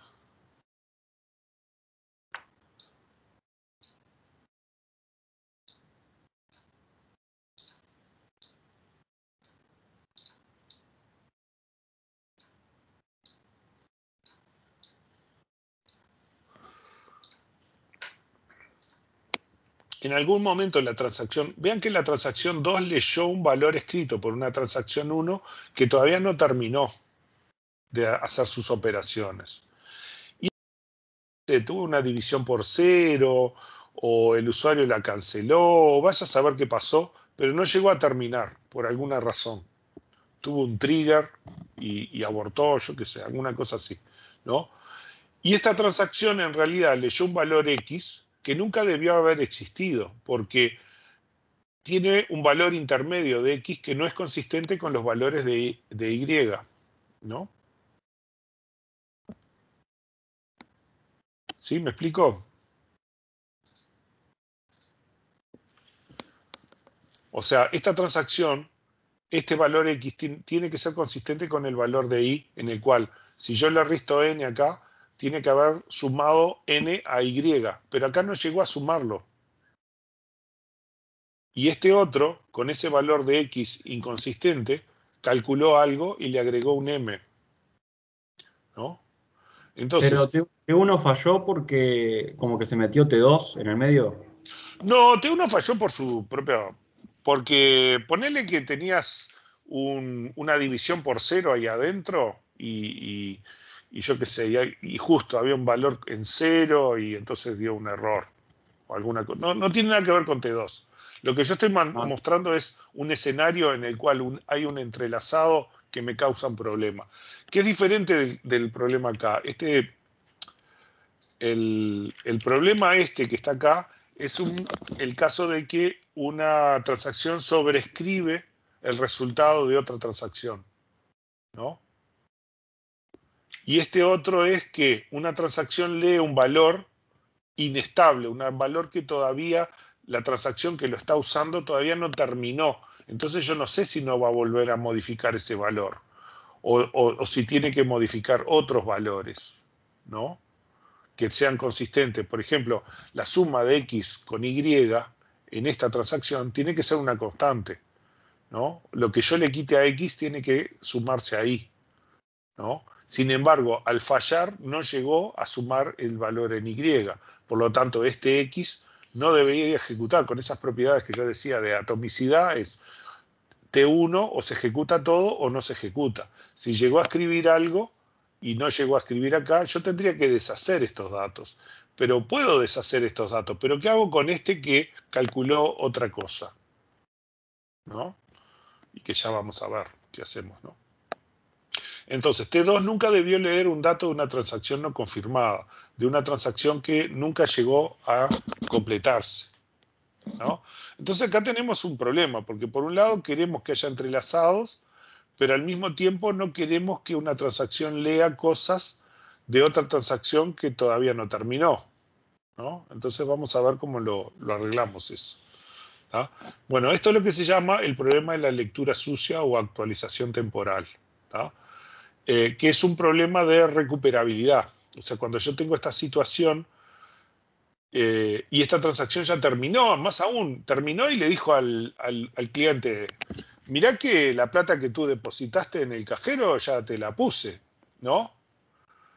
Pero, sin embargo, acá le resté una plata que no le tendría que haber restado al mismo tiempo, ¿no? Porque le estaban haciendo un débito, ¿no? Acá le estaban pagando el sueldo y acá le estaban haciendo un débito. Y el débito se lo saqué, pero no se llegó a concretar, porque falló la transacción. No sé, falló la comunicación, mandás a ver, o no pudo sumarle a la cuenta del vendedor, algo de eso, ¿no? Una pregunta, en el anterior, o sea, puede ser que, o sea, lo que fallaba era el tema del aislamiento de las transacciones. Sí, justamente, estamos hablando del tema del aislamiento, pero en base a datos nosotros lo que vamos a buscar es tratar de minimizar el aislamiento, porque tenemos mucho costo, es muy lento el disco. Si nos ponemos excesivamente exigentes con el aislamiento, cosa que sí podemos hacer con sistemas operativos, porque las cosas son mucho más rápidas, acá podríamos enlentecer enormemente el programa. Entonces lo que nosotros vamos a buscar es minimizar el aislamiento, el bloqueo de las distintas variables. A eso vamos. O sea, acá lo que estoy haciendo es presentando un escenario de los problemas típicos, ¿no? Y ponerle nombre. Este es el de la actualización perdida, este es el de la lectura sucia o actualización temporal. Este tiene que ver con consistencia de las operaciones.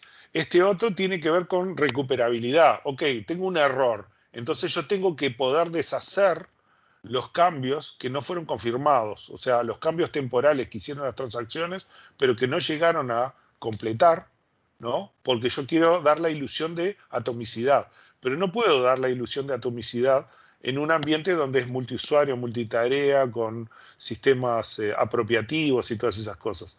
Entonces yo lo que voy a precisar es un mecanismo para deshacer las operaciones. Como mi sistema es capaz de ver qué es lo que lee y lo que escribe cada operación y llevar un registro, yo puedo usar ese registro para deshacer las operaciones.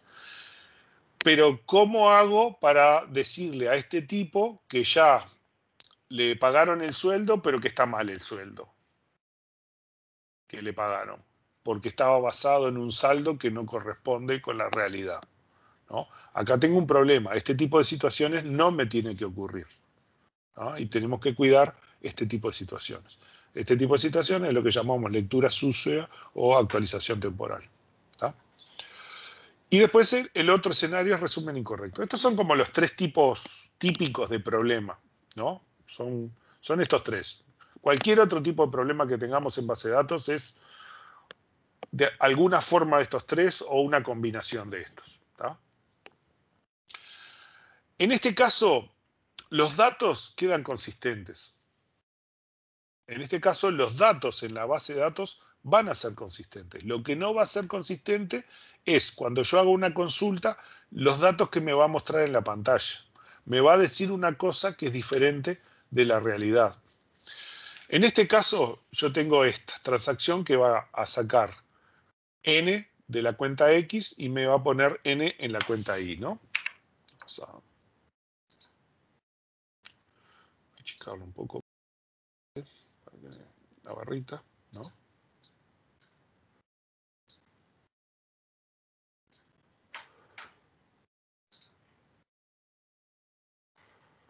Todo me molesta un poco.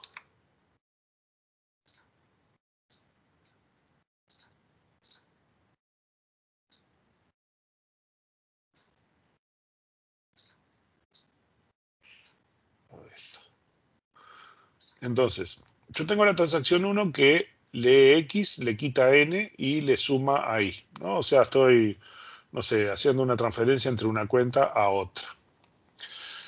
Y este otro me dice, bueno, yo quiero ver la suma de los saldos de todas las cuentas, ¿tá? Yo quiero ver cuál es el total del saldo de todas las cuentas. Entonces, empieza con suma igual a 0, lee un elemento A, que es otro elemento A, otra cuenta que está por ahí que no está involucrada, ¿no? A ese elemento A le suma el elemento X y después le suma el elemento Y. ¿Pero qué pasa? Le suma el elemento X después que le restó N, pero le suma el elemento Y antes de que le sume N. Entonces, cuando me muestre este resultado, yo voy a decir, pará, acá me falta plata. Porque yo la cuenta que yo tenía era que en la cuenta A tenía tanta guita, en la cuenta X tenía tanto, en la Y tenía tanto, transferí de N a M tanto, ¿no? Por lo tanto, la suma me tiene que dar lo mismo. Y cuando hago este proceso me da N menos, me falta plata. Y en realidad fue solamente un resumen incorrecto, un informe incorrecto. Los datos están bien, pero el cálculo que yo hice para el usuario, para mostrarlo, me dio equivocado, ¿tá? Esto es lo que llamamos el problema de resumen incorrecto, ¿tá? Porque estuvimos leyendo datos en medio de una transacción y leímos datos antes de que se resolviera la transacción, ¿no? O sea, después de que se hicieran algunas operaciones, pero antes de que se terminara la transacción y se completara. Entonces había datos que de repente todavía no habían sido actualizados completamente. O sea, los datos que estoy mirando acá son datos temporales en esta transacción. ¿Sí? ¿Me siguen acá? ¿Se entiende todo? Este no, más o menos el último. Más o menos. El caso es este. Esta transacción lo que me va a dar es la cuenta A, que no sé, es una cuenta A, ponele que tiene 0 pesos. No tenía ninguna plata en esa cuenta. Más la cuenta X más la cuenta Y. Yo tengo 3 cuentas en este banco, ¿está? Sí. Y la cuenta A tiene 0 pesos. La cuenta X tiene 5 y la cuenta Y tiene 5. Pero mandé quitar 2 pesos de la cuenta X y mandarla a la Y. Por lo tanto, esta debiera quedar con 3 pesos acá y esta debiera quedar con 7 pesos. En total 10. Me tiene que dar 10. ¿Tá? El tema es que yo, la cuenta acá tiene 0, acá leo X, al cual ya le resté los 2 pesos, que me dan 3, y leo el elemento Y, al cual todavía no le sumé los 2 pesos. Me da 5. Entonces, cuando veo acá la suma, me dice que yo tengo 8 pesos. Y yo digo, no, yo tenía 10. ¿Qué pasó? ¿Cómo que me faltan 2 pesos? ¿No?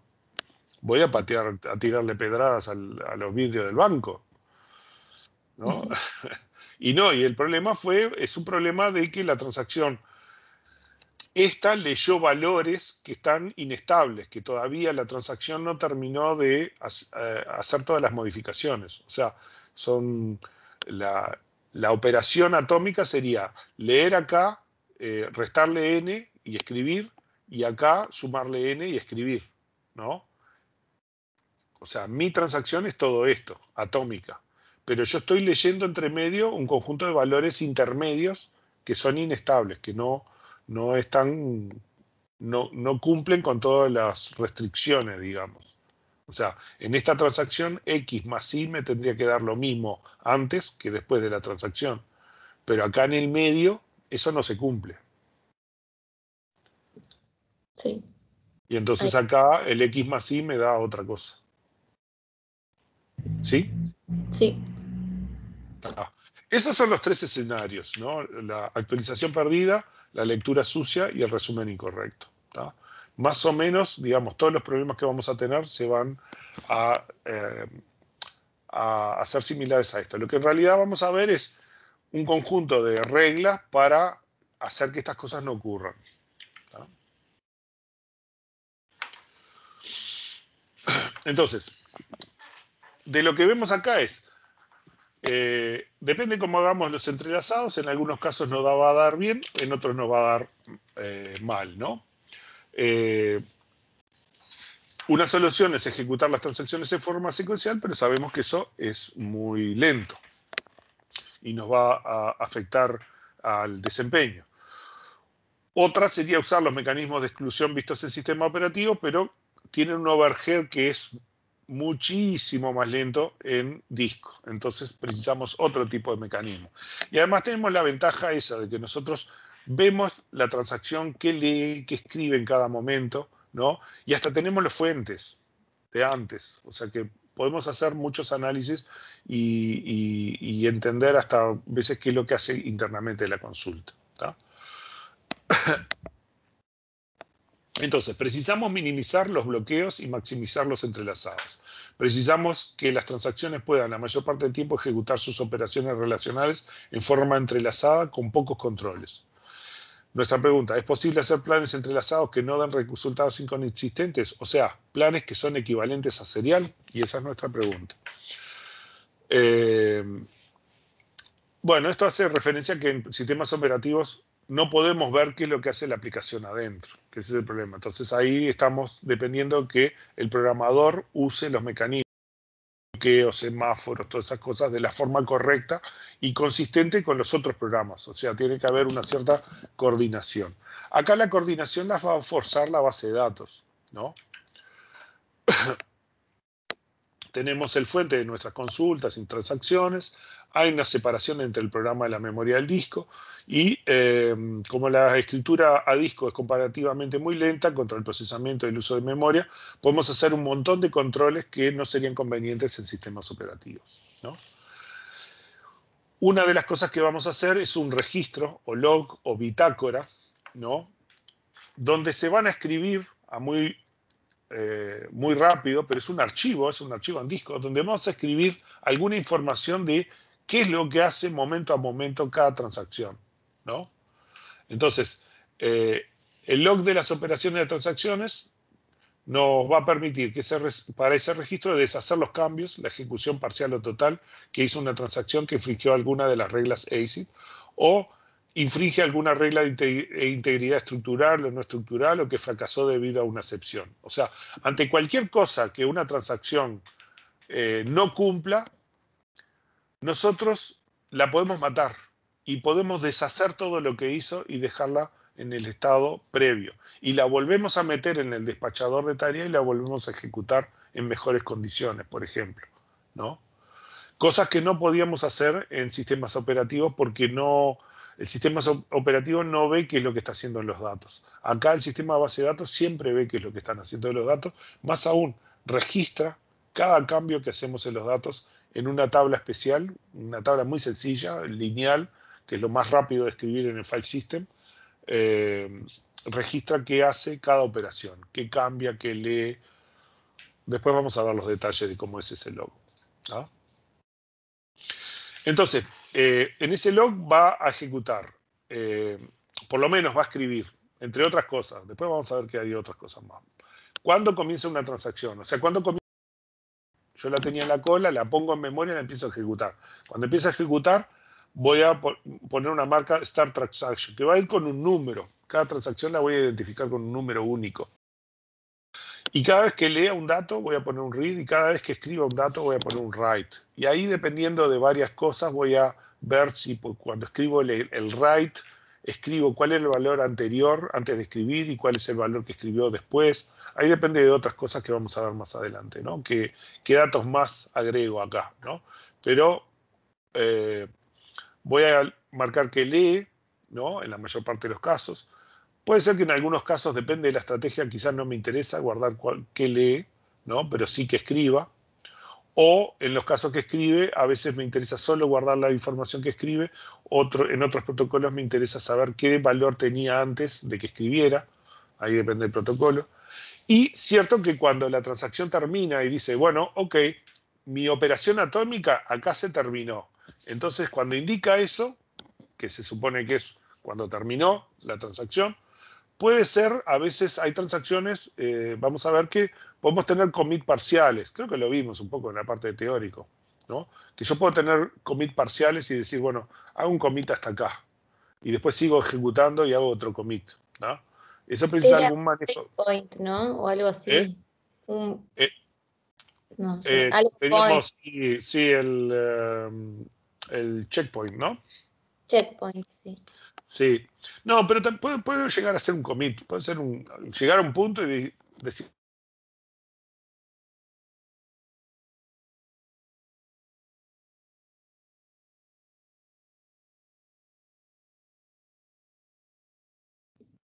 No se escucha.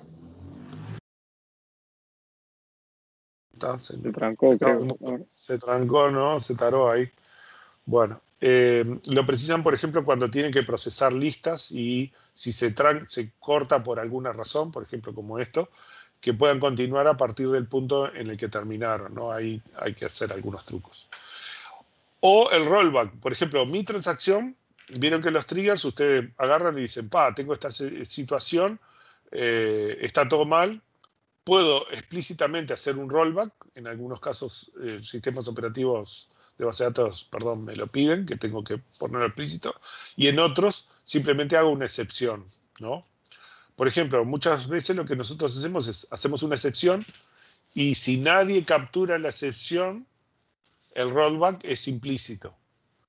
Pero si no, yo genero la excepción y algún nivel más arriba, cuando capture la excepción y digo, mirá, tuve una excepción, entonces hace el rollback de lo que corresponda, ¿no? O el rollback hasta el save point que estaba marcado o lo que fuera. Ahí hay que planearlo, ¿no?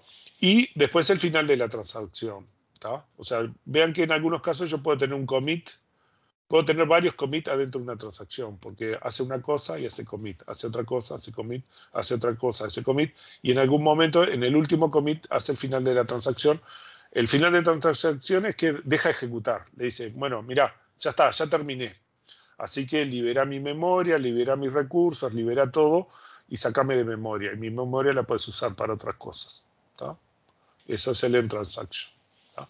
Normalmente el tipo de cosas que nosotros vamos a ver van a ser transacciones que terminan las dos cosas al mismo tiempo. Hacen el commit y hacen el final de la transacción. No vamos a hacer cosas muy complicadas, ¿tá? Pero conceptualmente ustedes pueden manejar eso en la parte de programación. Y vamos a hacer planes de entrelazados, ¿tá? Lo que nosotros vamos a hacer es ejercicios con ciertas transacciones. Entonces vamos a decir, yo tengo la transacción 1, transacción 2, transacción 3, que tiene un conjunto de operaciones. En realidad las únicas operaciones que nos van a interesar son las escrituras, las lecturas, el commit, los checkpoints y alguna cosa más, ¿no? Y entonces, ¿qué hace después la transacción? Si suma, si resta, eso no nos interesa. No nos hace mucha diferencia. Entonces nosotros vamos a escribir la transacción como un conjunto de operaciones de lectura y escritura, asumiendo que hace operaciones entre medio en memoria, pero que no nos interesan. Y al final hace un commit y termina, ¿no? Por ejemplo. Entonces vamos a hacer un plan, ¿no? Un plan arbitrario que va a ser ese conjunto de transacciones 1, 2 y n con un entrelazado arbitrario, ¿no? Puede ser cualquier entrelazado, ¿tá? Y esos son el tipo de ejercicios que vamos a hacer ahora, ¿no? Ahora vamos a ver un ejemplo. Entonces, un plan o historia P de n transacciones es un ordenamiento para las operaciones relacionales, ¿no? de entrelazados de esas operaciones, tal que para cada transacción T sub I que participe en P, las operaciones de T sub I en P deben aparecer en el mismo orden que ocurren en T sub I. O sea, yo no puedo cambiar el orden de las operaciones, porque en realidad lo que estoy haciendo es simplificando la ejecución de un programa. Y el programa primero lee una variable X, después lee una variable Y, y después escribe en una variable Z. Y siempre lee X, después Y, y después escribe en Z, ¿no? O sea, yo no puedo cambiar ese orden, porque es el orden al que está compilada la transacción, ¿tá? Lo que sí puedo cambiar es los entrelazados con las otras operaciones, ¿no? Y el orden en que empieza, cuál es la que empieza primero, cuál es la que empieza último. Pero para cada transacción tiene un orden de operación que yo no puedo cambiar. Entonces, las operaciones de las diferentes transacciones aparecen en un intercalado entrelazado determinado cualquiera, ¿tá?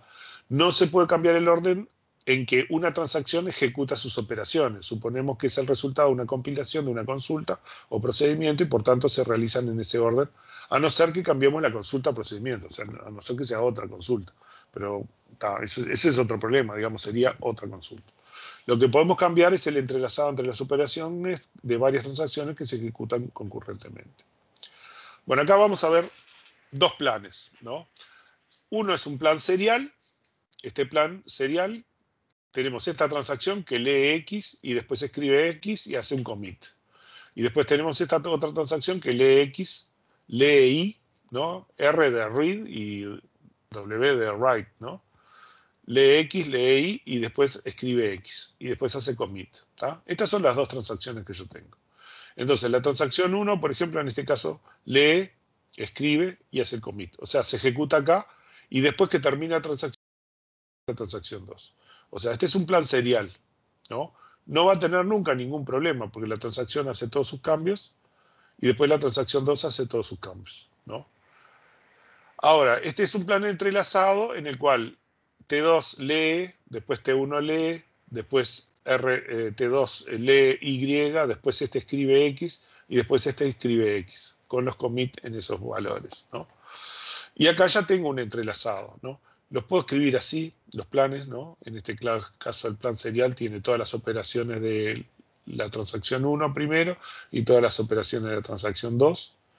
Y acá tiene las operaciones entrelazadas, ¿no? R2, R1, R2 de Y, write 1 de X y write 2 de X. Y los commit, ¿no? O sea, los puedo escribir. En general, a mí me gusta más así porque es más visual. Puedo ver el entrelazado en las matrices. En general voy a preferir así. Pero muchas veces aparece en las letras y esas cosas pueden aparecer los planes escritos de esta forma. ¿Sí? Hasta acá, ¿problemas, dudas, preguntas? Pero no está, o sea, no son situaciones distintas el plan S y el plan E. Ah, sí, por supuesto. Acá lo que estoy dando es solo dos ejemplos de dos situaciones distintas, nada más. Dos planes diferentes, nada más. Ahora vamos a ver los problemas, ¿no? Entonces vamos a ver, el primer problema es el problema de la recuperación. ¿Cómo estamos a tiempo? No, se nos fue el tiempo. No, ya son las 12:04. Ya se nos fue el tiempo. Está. Entonces, mañana empezamos con esto del problema de la recuperación. Tiene que avisarme. Mañana Quiero no poner el reloj. tenemos. El lunes. El lunes. Sí, tenés razón. Entonces, tenemos que ver esto, la parte de recuperación el lunes. ¿Tá? Acá lo que vamos a ver es que hay ciertos entrelazados que hace que sea muy difícil recuperar. Si una transacción leyó valores que eran inestables, ¿no? Y commit, eso no es bueno, porque si la otra transacción falla, en realidad esta hizo un commit con valores que nunca debieron haber existido. ¿Tá? Entonces vamos a ver esos temas. ¿Tá? Enrique, una pregunta. El lunes también tenemos práctico, ¿no? El lunes tenemos práctico, sí, sí, sí. Por el obligatorio. Así que, sí, no, el tema que no tuvimos práctico fue solamente por el tema del trabajo, nada más. Pero ahora vamos a tener práctico. Va a ser todo normal. Dale. ¿Okay?